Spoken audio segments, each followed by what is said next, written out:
The next time,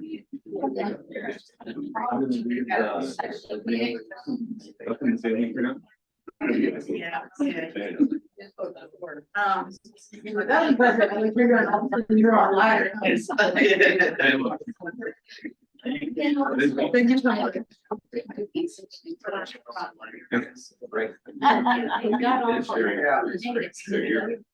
So it's considered a share, right? Okay, so all you gotta do. I want to be in. This, I want to be now. But I think, yeah. Okay, yeah. I don't know if this is gonna roll. I'm like right here. This is the volume. Looks like it's. So what, yeah, so what you can do is now that you're here, so if you go the arrow keys. Yeah, okay. Thank you so much.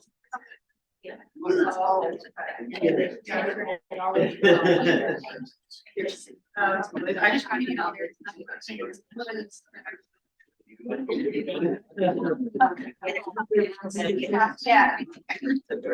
Yeah.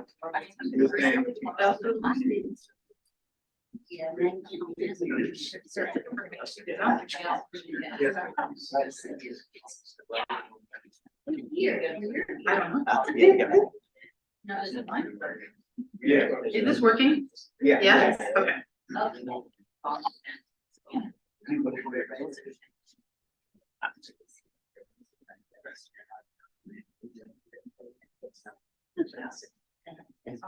gotta pull it up.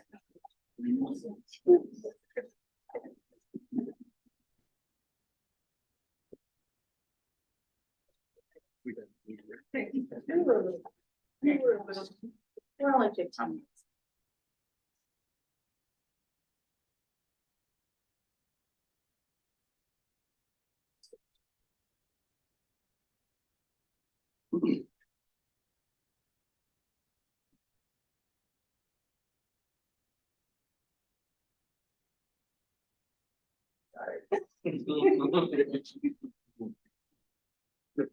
Thank you everyone for coming. I apologize, we started a little late. As you can see, we have something internal in our projector. I hope maybe having a cupcake or some refreshments made the wait not as long. Again, thank you all so much for being here. The speaker series is part of our National Endowment for the Humanities funded exhibit, Unwritten, Archaeology and Oral History of Jim Crow Mobile. And today we have with us Madison Aubey, who will be speaking first. She is a current doctoral student at the University of California, Los Angeles. She works under Dr. Justin Dunneman, who we'll hear from next.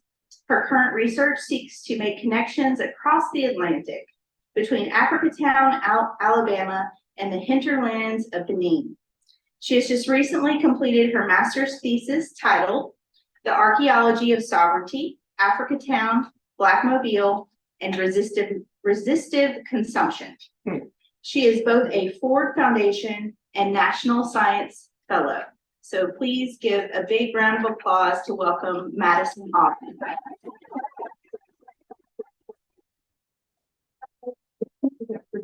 Thank you so much for having me. As Jen just noted, I just recently finished my master's on Africatown. So today I'm going to be talking a little bit about that research in my talk, Positioning Africatown and Black Mobile. As she said, my name is Madison Aubey. I'm a third-year archaeology PhD student at UCLA. And this master's research is focused on work that I was able to do here last summer, just downstairs in the curation facilities. Now we're staking. And the research focuses on two historical sites here in Mobile. So the first is Lucretia Perryman's home right there, which is located next to Magnolia Cemetery. And the second is the Peter Lee House in Africatown. The goal of this work was to compare the ways that these two Black households in the wake of the Civil War worked to shape their homes and identities within the new landscape of freedom in the Reconstruction era and beyond. For today's talk, I'll walk through my larger question, the background of the two sites, which I'm sure many of you won't need, the type of research that I did, both hands-on as well as digital and archival, and then what sort of archaeological conclusions we might be able to make based on this sort of preliminary research. Okay, so starting off with sort of a research question. What was I thinking about going into this? Is my question solely based on Africatown, or is it something that can be applied to other free Black communities? What was the guiding source of this project? A lot of research on Black Americans has historically focused on enslavement, particularly in the plantation landscape. And then work done on free Black communities is often comparing their experiences back to the conditions of slavery. I really wanted to move away from this to explore and compare the choices that Black folks make and the things that we do once legal freedom is the baseline. Instead of focusing on freedom versus enslavement, I decided to focus on freedom and notions of sovereignty. Sovereignty can be kind of a big term, and it can mean a ton of different things based on who you're talking to and what field it's being used in. On the most basic level, it means the power to govern oneself, one's community, etc. It's a rejection of outside control. When it's applied to groups that are not literally fully self-governed, it can mean radical self-determination over those things that they do have control over. Maybe a rejection of broader cultural norms and a focus on the preservation of your particular community's practices, regardless of whether or not they align with the general public's understanding of what is good or right or proper. So this is something that I thought could be really valuable to bring into a discussion of free Black folks post-emancipation. Once they're granted legal freedoms, what do they do with that? Do they strive for the middle-class white norm, or do they do something else? How do the things that Black folks want from their freedom differ from community to community, household to household, even individual to individual? Now that they have their freedom, however limited it might be, what do they do with it? And also, how can we see this in the archaeological record? Since this question is inherently looking for difference, the best way to approach a question like that is by doing a comparative study. As I previously mentioned, a lot of studies about Black folks often used enslaved plantation conditions as the comparison. And when they don't do that, they tend to compare Black folks to white folks. These comparisons can be useful, but a problem that this creates is that in the former, it assumes Black enslavement as the base normal condition. And in the latter, it assumes whatever white folks are doing is somehow more normal, giving it a more positive value judgment than whatever it is Black folks are doing. To counter this trend, I opted for two free Black sites, rejecting the idea that whiteness or enslavement is some sort of universal cultural baseline for Black folks. Okay, so now that we've established these sort of themes that I was approaching this with, let's get into some quick background. As I said before, I'm sure many of you don't need any background about Africatown or maybe even the Perryman House, especially if you've had a chance to walk through the museum and the exhibit, but I'll just briefly paint a picture of what these two places were. On this map, let's orient ourselves one more time. The Perryman site is the home site at the bottom of a Black midwife who lived in the outskirts of Mobile's urban center, while the Peter Lee site up top is a multi-generational home site established by Peter Lee, born Gumpa, who was a founding member of Africatown, the free Black community founded by the captives of the last slave ship to reach US shores, the Clotilda. The Perryman plot was occupied from 1969 through the 1920s, with Lucretia as the head of the house from 1884 on, once her husband Marshall passed away. And the time frame of the Lee site is about 1872, again through the 1920s. Peter Lee passed away in 1902, but his family continued to live in the house well after that. And it's also important to note that both these families were owning the land that they were living on. It's also important to note that in this time, both families were establishing their households in the wake of slavery. That said, archival records indicate that the Perrymans had been enslaved for generations, while Peter Lee and his shipmates had been trafficked to the US in 1860, and thus were enslaved for 5 years prior to their emancipation. So there's, sort of a big difference there. So while at first glance, the two families may have shared many surface level similarities, their identities as Africans in America versus African Americans render their experiences in this post-emancipation landscape to be very different. Now it's time for some clarification. I've mentioned this time period that I'm working within for a while now, but to be specific, the time period that we're talking about is 2 time periods: the Reconstruction era and then the Jim Crow era. The Reconstruction era is defined as the period of time directly following the Civil War, so starting in 1865 and lasting till 1877. It's characterized by the 13th, 14th, and 15th Amendments, as well as the establishment of the Freedmen's Bureau, which worked to establish a free labor economy, as well as new educational and religious opportunities for these newly freed Black folks. During this time, Mobile was going through a dramatic reordering of economic and social structures due to the abolition of slavery, the institution on which so much of the city was built. At the same time, recently freed folks from all over Alabama were flooding into the city looking for work, which creates another issue. Now you got poor white folks who feel the need to distinguish themselves from poor Black folks now that the social distinction of slavery no longer exists. Additionally, there are some Black folks with decently paying jobs and some land to their names who feel the need to distinguish themselves from other poorer Black folks, often sharecroppers who they feel some sort of disdain for, which leads to discussions of the talented 10th or racial uplift, if you're familiar with those. The idea that there was a special few chosen Black folks who might achieve higher levels of education or notoriety or success so that they might figuratively lift up or somehow improve and set a better example for the rest of their race. And these class and social status anxieties continued well into the Jim Crow era, wherein, to resolve federal election troubles in 1876, the US Army removes its last troops from the southern states, in turn ending forms of aid like the Freedmen's Bureau, which had been set up to ensure the civil rights of free folks, essentially ending the Reconstruction era and hailing in an era of segregation, intimidation tactics, voter suppression, and outright violence against Black folks en masse. And this is sort of that period of time that we think of today as indicative of, the violence against the Black experience that characterized the early 20th century onwards. It's on the cusp of these 2 eras that we see the Perryman and Lee families fighting to establish their households. And it's also during this time that we begin to get this real buy-in to the idea of a middle class. And people work to express this middle class identity through the things that they kept in their homes. This is where the archaeology comes into play.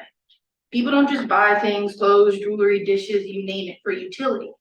They often buy things to communicate something about themselves to other people. Buying things and using things is a choice. And for many Black folks in the US, this time period directly after slavery was one of the first times they were able to make these choices. Conversely, not buying things or using certain things can be a choice as well. When something doesn't show up in the archaeological record, we can't just assume it's because people couldn't afford it, which is often the conclusion people jump to. We have to think about what intentionally disengaging with certain consumer networks could also mean. Okay, so now that we've gotten all of that out of the way, let's actually talk about some artifacts. For starters, I was working with site reports, which you can see on the left, of excavations done at the Perryman site in the late 1990s by Lori Wilkie and George Shorter. And then the physical Africatown materials excavated in 2010 by Dr. Neil Norman, which are housed right below us. Since I wanted to be able to compare things from these 2 households, I had to find a one-to-one comparison. There were tons of one-off super interesting things in the Africatown artifact collection, such as this doll or this coin. But did I pick any of those? No, I picked some undecorated pieces of ceramic. Why did I pick ceramic? Well, there are a couple reasons. First off, they're comparative. The site report from the Perryman House discussed the ceramics that had been found, so I can make an even comparison. Secondly, ceramics last. It would have been super awesome to, compare clothing from the 2 sites or something like that, but organic material degrades over time, so it's almost never represented in the archaeological record. This stuff can stay on the ground forever. Third, we can pretty safely assume that these are family objects. And if I'm trying to find something out about these family units and their home life, the things that they ate off of and drank out of are a decent place to start. And fourth, and finally, lots of studies have shown that food and drink cultures are retained much longer than certain other forms of culture, in part due to their intimacy and the fact that they're practiced in the privacy of the home. So while more outward-facing cultural practices like clothing might sooner be adjusted due to assimilation or access, the foods people eat, the ways that they prepare that food, the way that they eat, and the way that they think about that eating tend to be passed down and preserved for much longer. So looking at the two households, what did I find? What were the similarities? What were the differences? The majority of the artifacts from the Perryman house came from this well. This is the diagram of the well. As you can see right here, maybe I did need this cleaner. Okay, so that is the wooden box lining the well. People would sink a wooden box to the base of their well to, keep it in its form. These lines that you can see are the arbitrary levels that it was dug in by the excavators. These, things that look like random little bricks are probably chunks of random little bricks from the construction of the house. And then this section A, this section B, and this section B1 are distinctive soil changes that excavators saw, indicating that maybe stuff dumped in B1 was dumped at a different time from stuff dumped in B, at a different time from stuff dumped in A. And dumping things in wells was a pretty common practice at the time. Once the well dried up, you could just dump your stuff in it and it worked sort of like a trash pit. So the archaeologists were able to sort of figure out that the majority of the stuff dumped in this pit was between the 1890s and the 1910s, meaning that this is after Lucretia has become the head of her household. Marshall is no longer in the question, she's the head of her household. And here's what was found. This is going to mean nothing to you right now, don't worry about it. There were 2 pieces of terracotta, 4 pieces of coarse earthenware, 4 pieces of redware, 1 piece of Rockinghamware, 6 pieces of yellowware, 54 whiteware, that's important, 13 ironstone, that's important, 40 stoneware, and 38 porcelain and 0 creamware. Okay. And then for the Peter Lee house, I counted and cataloged over 9,000 individual artifacts. However, since the scale of the excavations at the Peter Lee house were more spread out, if anyone's familiar with the corner that the Peter Lee's house is on, excavations were done all in this area. This is Africatown Boulevard, that's Peter Lee Street. These excavations were clearly more spread out than just, excavating a well. So I had to pick a certain area that I was going to focus on so it'd be more comparable. So I was looking at things excavated from the unit that is indicated by that yellow dot, which was the highest density. That was the unit where the most amount of artifacts were pulled up compared to the rest of the units. And it's about 20 meters north of the chimney, if any of you have had the chance to see the site yourself. And these were the ceramics that were found there. 0 terracotta, 0 coarse earthenware, 0 redware, only 1 Rockingham and 1 yellowware, 8 whiteware, 17 ironstone, 10 stoneware, 6 porcelain, and 5 creamware. So while overall this is a much smaller sample, the highest frequency is of ironstone within the sample.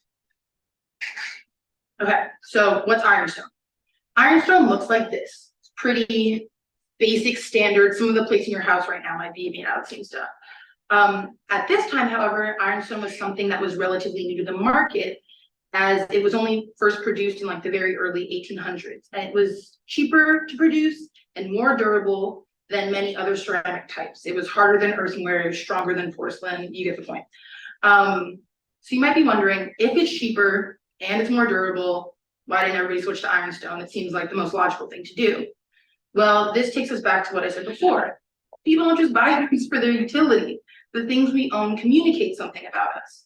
And the middle class ideology of this time that I mentioned earlier was rooted in white Protestantism, and it emphasized respectability and gentility. And those things were supposed to be rooted in the households and domestic spaces, and therefore under the purview of women. And there were these increasingly detailed ways in which women should run their house and aspire to greater social mobility. There were literally pamphlets about this. So we have one from 1860 called The Habits of Good Society. It's about that thick. And then we have one from 1865, How to Behave, a pocket manual of etiquette. And of these ways to behave, in the late 1800s and early 1900s, a new burgeoning way for the middle class to communicate something about their wealth and status and mobility was through the ritual of afternoon tea. The practice of having tea in the afternoon was not a new concept by any means, but the specific ritual of having a time of day where you invited other folks that weren't your family into your house to share a cup of tea was extremely new, especially for people who weren't like aristocrats. And suddenly, dishes, something that had previously only been visible or legible to your family members, was suddenly an avenue through which you could communicate status by having porcelain teawares. Studies by other archaeologists have even shown that families who we might not assume had the money to spend on fancy tea sets would budget and save just to purchase 2 sets of tea wares. Often one made of ironstone, the durable cheap stuff, for them to use every day, and then a second set for the sole intention of entertaining guests. And that second set was made of porcelain, the thing that there was plenty of in the Perryman sample and relatively none of in the Africatown sample. So what does it mean that there was so much porcelain found in the Perryman sample and so little in the Africatown sample? Well, it can mean a few things. Most immediately, it might mean that Lucretia Perryman was subscribing to these ideas of middle-class identity and was trying to achieve some level of status through the purchase and use of them. Conversely, the relative lack of porcelain at the Lee site could indicate that the Lee family was uninterested in participating in the posturing of middle-classness, and the sort of capitalist brainwashing, for lack of a better term, hadn't rubbed off on them as much due to their shorter period of time they had spent enslaved, as well as their geographic location, which was much more removed from the downtown urban Mobile area. This understanding can be useful to think about in tandem with the ideas of sovereignty that I mentioned before. How powerful is it to refuse these artificial constructions of class because you reject the power that they claim to have? When society is trying to dictate your life, both public and personal, can we read the direct refusal of such things and the turn towards taking control as an act of sovereignty? That said, maybe Lucretia wasn't personally invested in acting out this middle-class upward mobility narrative. Maybe she had other motives for engaging with the aesthetics of social mobility, such as professional gain. As I mentioned earlier, Lucretia was a midwife, and many midwives would welcome potential patients into their homes for consultation. In the midst of the early 20th century, midwifery was being attacked by the American Medical Association as a simple and unsophisticated form of healthcare. To combat these assertions, many midwives were forced to adopt practices or aesthetics that came across as more sophisticated to work against the smear campaigns that were being run by the American Medical Association. With this in mind, can we consider alternative reasons for why Lucretia may have seen it as advantageous to adopt the trappings of social mobility to maintain her professional standing? Looking at it this way, Lucretia's use of ceramic could be an act of taking control, similar to the sovereignty in Africatown, rather than simply keeping up with the times. I want to make it clear, though, that this is all sort of conjecture, and it's incredibly difficult to prove intent, especially with such small samples and without the help of the archival record. And unfortunately for the Perryman site, the archival record leaves much to be desired. For the Lee site, however, archival works such as Emma Langdon Roche's Historical Sketches of the South, Zora Neale Hurston's Barracoon, Sylviane Diouf's Streams of Africa and Alabama, and the university's own Dr. Kern Jackson's Oral Histories for the descendants of the Africatown community members give us much more access into how the founding members of Africatown thought about their identity and place in the landscape of Mobile at the time. A through line throughout many of these pieces is a longing for home.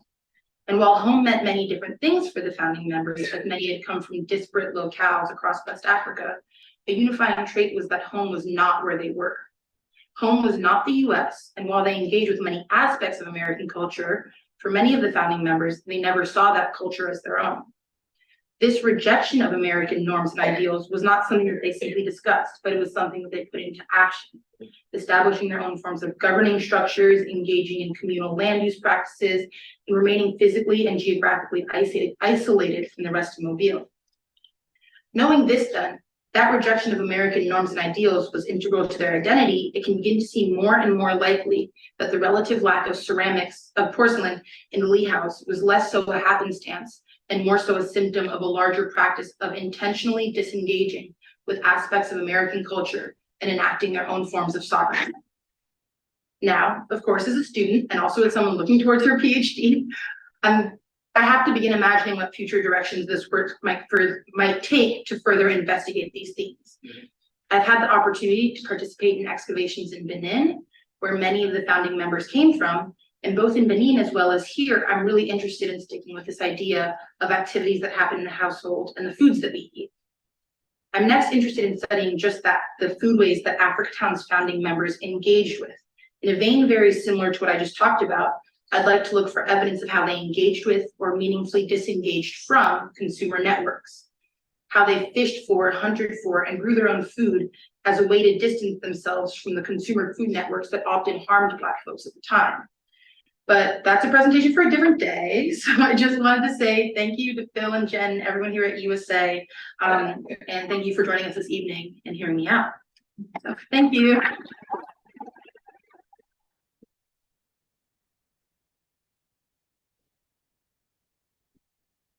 Anyone have any? Yes, I can answer questions as well.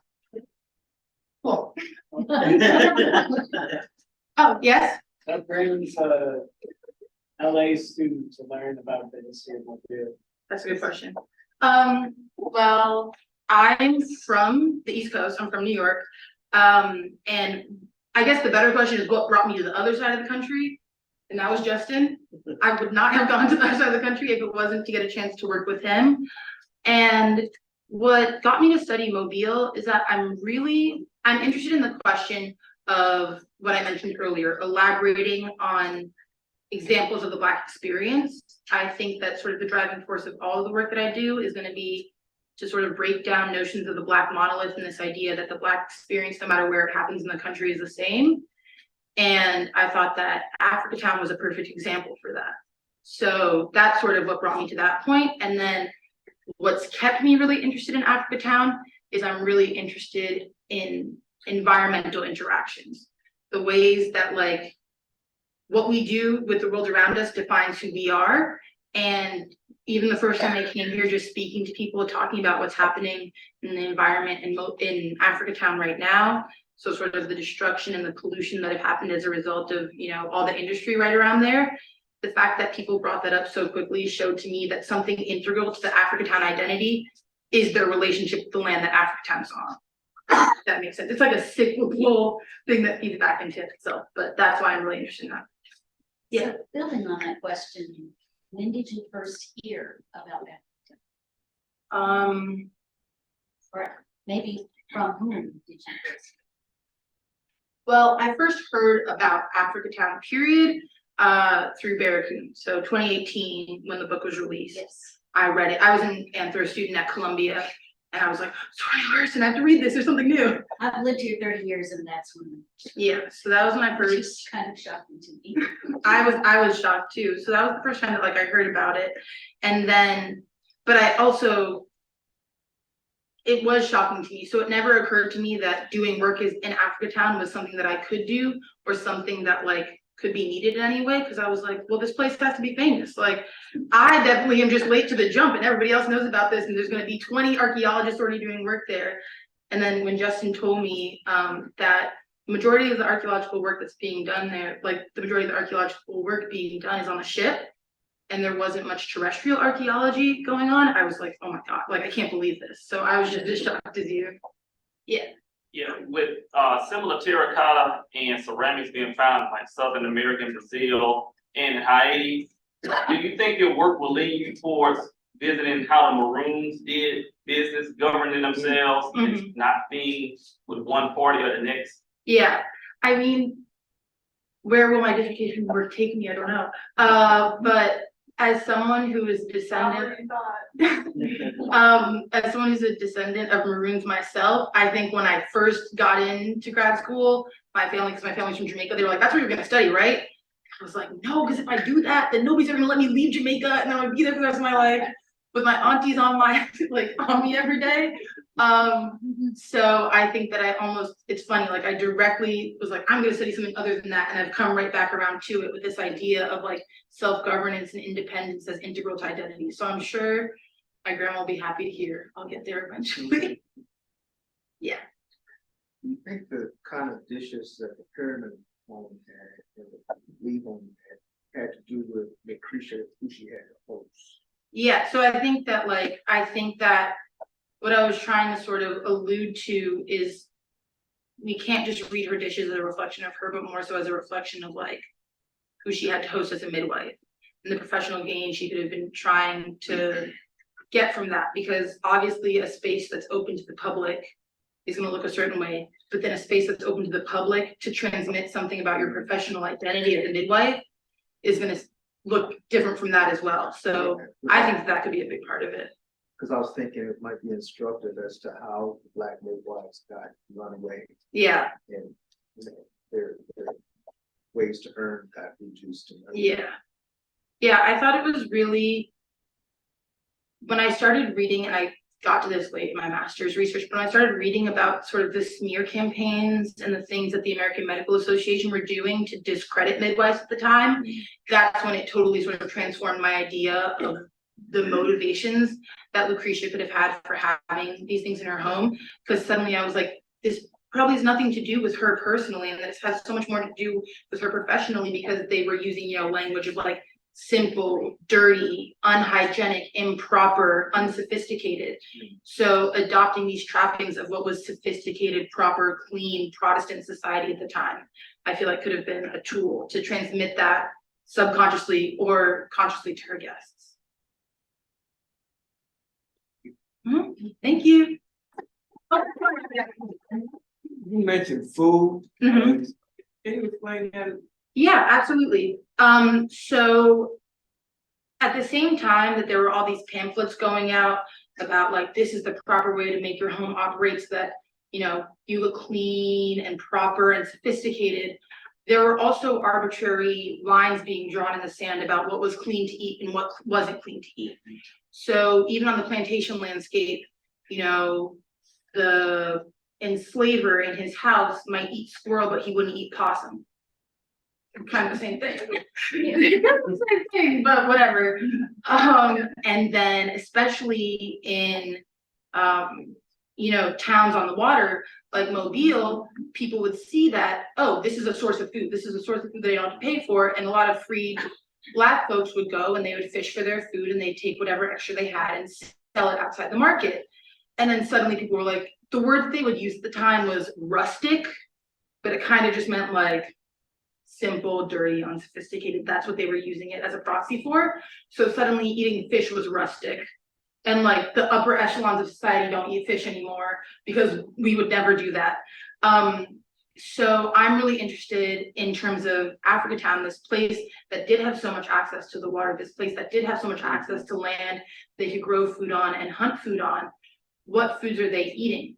Are they, you know, still, are they subscribing to what society is saying at the time of like, we don't eat possum, we don't eat turtle, we don't eat this, or are they eating what they can garner from the land? And I want to use that to sort of go back into the ideas that I was talking about with sovereignty, because a comparison could be if you're looking for animal bones and you're finding the full skeletal remains of animals in Africatown, that's an indication that they're hunting their food. Whereas, you know, if you go to my house, you're not going to find the full skeletal remains of an animal. You're going to find the certain cuts that I eat and I buy at the butcher shop. So if you find your specific cuts, that's indication, oh, they're engaging with consumer networks, they're going to the market, they're going to the butcher, versus are they providing for themselves? Something I'm interested in. Yeah. Similarly, when I moved here 30 years ago, people said mullet is a trash can. Okay, now I went to Hawaii and only the royalty in Hawaii can eat mullet. So it's things like that. And also my husband would tell stories of coming in from a fishing trip in the Gulf, giving trigger fish to the fishermen on the bank, probably fishing, because that's a trash fish. Yeah, exactly. Today that would not be. That would never happen. No. So it's interesting. There's so many like food taboos that are like constantly dynamic, constantly changing, constantly a product of whatever the people who dictate what's happening in society want to be those levels of things at the time. And so I think being able to trace those things like the etiquette books and what's okay to eat, what's proper to eat with the things that people are actually eating can show an engagement with or a disengagement from those norms. Yeah. The reason I asked because my specialty was pathology, and African men have the lowest rate of prostate cancer in the world. Well, the lowest rate. As opposed to Black men in America have the highest. And I narrowed that down to what we call the Western diet. Genetically, our digestion doesn't digest as much heavy meat and other food that in Africa, they ate more off the land. Yeah, exactly. So I was just saying with the relationship when they came from Africa, did they still continue in Africatown, go with their old ways and their old diet and only eating and like you say, hunting on a certain Only certain type, animals. yes. Yeah, you have to imagine that it changed a little bit just because of what they had access to, but even in the like preliminary work that I've looked over, when they were raising that money to buy those plots of land in Africatown, they were raising that money by the women planting food and taking the surplus that they had and being able to sell it at market. So we know for a fact that like integral to their identity and the way that they made Africatown what it was and what it is that like physical relationship with the land. Thank you.